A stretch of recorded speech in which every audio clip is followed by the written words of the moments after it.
ও দিদিভাই, আমার ভিডিওটা কবে পোস্ট করবে বলো তো? আমার পরে যাদের বিয়ে হলো তাদের প্রত্যেকের ভিডিও তুমি পোস্ট করছো, আর আমারটাই শুধু করছো না। ও দিদিভাই বলো না, আমারটা কবে পোস্ট করবে? তুমি কি আর আমারটা পোস্ট করবে না? ভিডিওর শুরুতে তোমরা যাকে দেখতে পেলে, আজকে ওরই স্টোরি তোমাদের সঙ্গে শেয়ার করছি। আর অনেকবার অন্যদের স্টোরি যখন শেয়ার করেছি তখন ও এসে এই একই কথা আমাকে বলতো, দিদি আমারটা কবে দেখতে পাবো, তুমি আমারটা কবে পোস্ট করবে। অ্যাকচুয়ালি অনেক দিন ধৈর্য ধরে ও ছিল, ভাবতো এই বোধহয় আমারটা পোস্ট করবে, এই বোধহয় দেখতে পাবো। বাট যখন দেখছে না অনেক দিন হয়ে যাচ্ছে দিদি পোস্ট করছে না, তারপর থেকে ও এরকম বলতে শুরু করেছে। আর হ্যাঁ, সত্যিই অনেক দিন হয়ে গেছে। ওর বিয়ে হয়েছে প্রায় ২ বছর হতে চললো। তো এতদিন যদি ভিডিও পোস্ট না করি তখন তো ব্রাইড এরকম বলবেই। আর ও ছিল আমার মানে ভীষণ, ভীষণ, ভীষণ একটা জলি ব্রাইড, ভীষণ মিষ্টি মেয়ে। আর বিয়ের দিন কিন্তু আমার কাছে ও অনেক বকা খেয়েছে। আর কেন বকা খেয়েছে সবটা তোমাদের সঙ্গে শেয়ার করব। তো এখানে দেখো ওর গায়ে হলুদের পর্ব যেন শেষ হতেই চাইছে না। ওর দিকে তাকিয়ে করো, ওর দিকে তাকিয়ে মাখাচ্ছ এরকম করো, তাই বলতে। মাথা নিচু রাখো তুমি, মাথা নিচু রাখো তুমি, থাকো সোজা থাকো, মাথা নিচু রাখো। এ মিডিলে একজন দাঁড়ান। মোবাইলটা পিছাও, মোবাইলটা পিছাও, মোবাইল পিছাও, একটু মোবাইলটা পেছাও, মোবাইল তাকান, এদিকে তাকান, এদিকে তাকান, মাথা মাথা নিচু করো, মাথা নিচু করো, মাথা নিচু করো, নিচু করো, তাকাও, নিচু, মাথা নিচু। কলসিটা একটু নামান তো, অত না, অত না, অত না, মাথার পিছনে নিয়ে যান, ব্যাস দেন, মাথা নিচু করো, হাতটা এরম রাখো তো,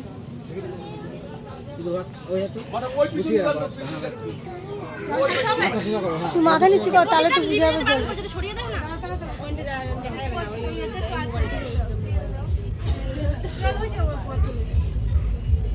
মাথার উপরে ধরো, জলটা বাইরে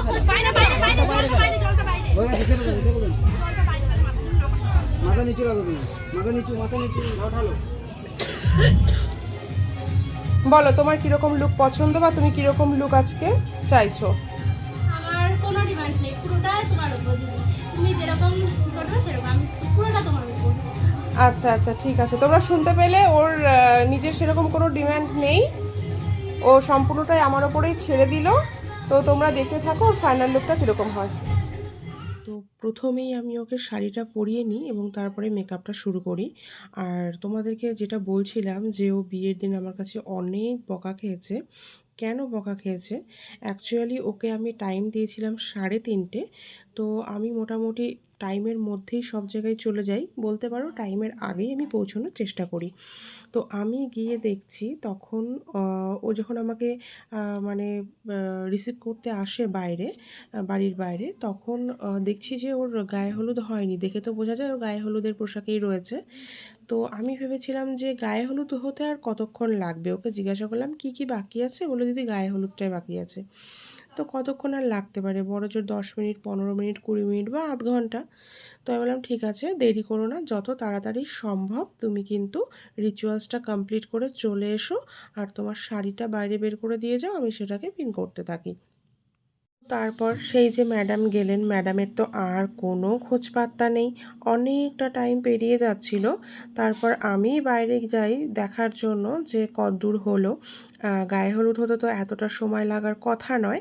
তো বাইরে গিয়ে দেখছি সবাই আমার মতন ম্যাডামের জন্য অপেক্ষা করছেন, গায়ে হলুদের সমস্ত অ্যারেঞ্জমেন্ট করে। কিন্তু ম্যাডামের কোনো খোঁজ পাত্তা নেই। তো ওনাদের থেকে আমি জানতে পারি ম্যাডাম বাড়ির পাশেই এক আমবাগানে ফটোশ্যুটের জন্য চলে গেছেন। তখন কিন্তু খুব রাগ হচ্ছিল, কেন কি অনেকটা টাইম, তখন মোটামুটি ধরো আমি 3:30 যদি পৌঁছে থাকি, 4:30 অলরেডি হয়ে গেছে। তো এতটা টাইম পেরিয়ে গেছে, তো তারপরেও ও আসছে না, তখন রাগ হওয়াটা স্বাভাবিক ব্যাপার। তো আমি বাড়ির লোকদের স্ট্রিক্টলি জানাই যে এরপরে যদি ও দেরি করে তাহলে কিন্তু আমার কিচ্ছু করার থাকবে না, মেকআপটা সম্পূর্ণ কমপ্লিট করতে অনেক দেরি হয়ে যাবে। তারপর ওর মা ওকে বারবার ডেকে যায়, বাট ও কিছুতেই আসে না। দেন আমি নিজে যাই ওকে রীতিমতো বলতে পারো সেখান থেকে পাকড়াও করে নিয়ে আসি। আর সত্যি কথা, তখন যদি আমি না যেতাম ও হয়তো আরও 15 থেকে 20 মিনিট ওখানে ফটোশ্যুট করতেই থাকতো। তো যাই হোক, তারপরে ও বাড়িতে আসে। আসার পর তোমরা দেখতেই পেলে যে গায়ে হলুদের রিচুয়ালসের সময় রিচুয়ালসটা কমপ্লিট করতে যতটা সময় না লাগবে তার থেকে কিন্তু ফটো সেশনে অনেক বেশি সময় নিয়ে নেওয়া হয়েছিল।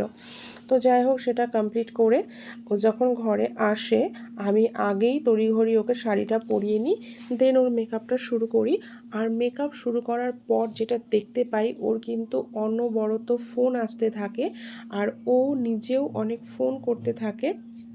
বাট আমার একটা জিনিস খুব ভালো লাগছিল, ও এত ছোট মেয়ে, মানে ওর কিন্তু বয়স খুব একটা নয়, তো সেখানে দাঁড়িয়ে ও ওর বিয়ের অনেকটা দায়িত্বই নিজের কাঁধের ওপর নিয়েছিল। অ্যাকচুয়ালি কাজ অন্যরা করলেও হয় না কি ম্যানেজমেন্ট কেউ একজন করছে, তো সবাইকে ফোন করে করে বলা কাকে কোন দায়িত্ব দিয়েছে সেগুলো ফোন করে সবার থেকে শোনা, তুমি এটা করেছো কি না, সেটা করেছো কি না, দেন কাকে ফুলের দোকানে পাঠাবে, সমস্তটা মানে ভীষণই আমার ভালো লাগছিল এই ব্যাপারটা। ওর মধ্যে অ্যাকচুয়ালি বিয়ের দিন অনেক প্রেশার থাকে, আর এত প্রেশারের মধ্যেও যে ও এইগুলো করতে পারছে, তারপর অনেককে ফোন করা, যাদেরকে ইনভাইট করা হয়েছিল, যাদের ফোন করা বাকি ছিল, সমস্তটাও করছিল। তো এই ব্যাপারগুলি কিন্তু আমার ভীষণ ভালো লেগেছে। আর কথা বলতে বলতে এখানে দেখো ওর ফাইনাল লুক কিন্তু কমপ্লিট হয়ে গেছে। আর তোমরা দেখে অবশ্যই জানিও যে ওর এই লুকটি তোমাদের কেমন লাগলো। আমার সত্যি কথা বলতে ভীষণ ভালো লেগেছিল। আর এটা মোটামুটি প্রায় 2 বছর হয়ে গেল, ততদিন আগেকার কাজ। তো সেই প্যাটার্নে তখন যেরকম চলতো সেই প্যাটার্নেই কাজটা করা হয়েছে। এখনকার সঙ্গে তোমরা এটাকে গুলোবে না, যত দিন যাচ্ছে তত কিন্তু কাজ আপডেট হচ্ছে। আর ও কিন্তু ভীষণ স্যাটিসফাইড ছিল ওর লুকটি নিয়ে। আর ওর কোনো রকম কোনো রিকোয়ারমেন্টস ছিল না, সেটা তোমরা প্রথমেই দেখেছো।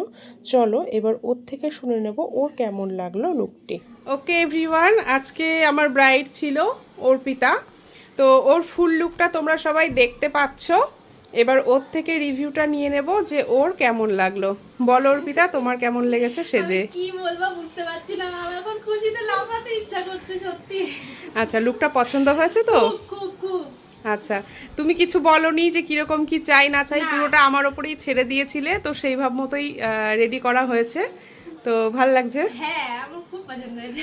ওকে, ঠিক আছে, চলো টাটা বন্ধুরা।